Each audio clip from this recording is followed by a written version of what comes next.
এখন দুইটি গুরুত্বপূর্ণ বিষয় নিয়ে আপনাদের সামনে কথা বলতে চাই। একটি বিষয় হচ্ছে যে আমরা দেখছি গতকালকে থেকে বাংলাদেশের বিভিন্ন জায়গায় ঢাকা শহর থেকে শুরু করে বিভিন্ন অপ্রত্যাশিত ঘটনা ঘটছে, সহিংসতার ঘটনা আমরা শুনতে পাচ্ছি। আমরা আপনাদেরকে স্পষ্ট করে বলতে চাই, এই যে বাংলাদেশের ছাত্র সমাজ একটি এত বড় আন্দোলন করেছে, একটি ফ্যাসিস্ট একটি সরকারের যে একটি পতন ঘটিয়েছে, সেটি আমরা এই কারণে করিনি যে একজন নির্যাতক চলে যাবে আরেকজন নির্যাতক এসে সেই জায়গাটি নিবে। এটি আমরা আমাদের জায়গা থেকে কোনোদিনও মানব না।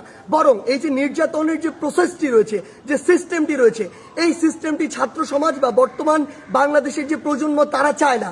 সেই নির্যাতনের সিস্টেমটি চেঞ্জ করার জন্য আমরা আমাদের এই আন্দোলনটি করেছি, এই অভ্যুত্থানটি ঘটিয়েছি পুরো বাংলাদেশের মানুষকে নিয়ে। সেই জায়গা থেকে বিভিন্ন রাজনৈতিক মতাদর্শ, সে বিরোধী মতাদর্শ হতে পারে কিংবা বিভিন্ন যে রাজনৈতিক মতাদর্শে যা ছাত্র সংগঠন বিভিন্ন রয়েছে, তাদের কথা বিভিন্নভাবে শোনা যাচ্ছে যে তারা প্রতিহিংসার বশবর্তী হয়ে এই বিভিন্ন ভাঙচুরগুলো চালাচ্ছে।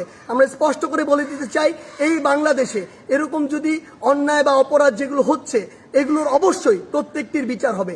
সেই জায়গা থেকে আমরা স্পষ্ট করি, আমরা কখনো আমাদের জায়গা থেকে এমন সহিংসতাগুলো সমর্থন করি না।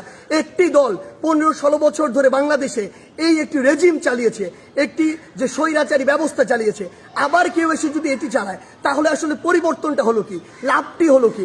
আমাদের প্রত্যাশার সাথে এটা কোনোদিন প্রাসঙ্গিক হয়? কখনো হয় না। তাই আমাদেরকে এটা আমাদের কাজের মাধ্যমে প্রকাশ করতে হবে যে আমরা যে বাংলাদেশের স্বপ্ন দেখি সেটি আসলে আমরা সত্যি করতে চাই। এই যে বাংলাদেশের ছাত্র সমাজ একটি এত বড় আন্দোলন করেছে, একটি ফ্যাসিস্ট একটি সরকারের যে একটি পতন ঘটিয়েছে, সেটি আমরা এই কারণে করিনি যে একজন নির্যাতক চলে যাবে আরেকজন নির্যাতক এসে সেই জায়গাটি নিবে। এটি আমরা আমাদের জায়গা থেকে কোনোদিনও মানব না। এই যে বাংলাদেশের ছাত্র সমাজ একটি এত বড় আন্দোলন করেছে, একটি ফ্যাসিস্ট একটি সরকারের যে একটি পতন ঘটিয়েছে, সেটি আমরা এই কারণে করিনি যে একজন নির্যাতক চলে যাবে আরেকজন নির্যাতক এসে সেই জায়গাটি নিবে। এটি আমরা আমাদের জায়গা থেকে কোনোদিনও মানব না।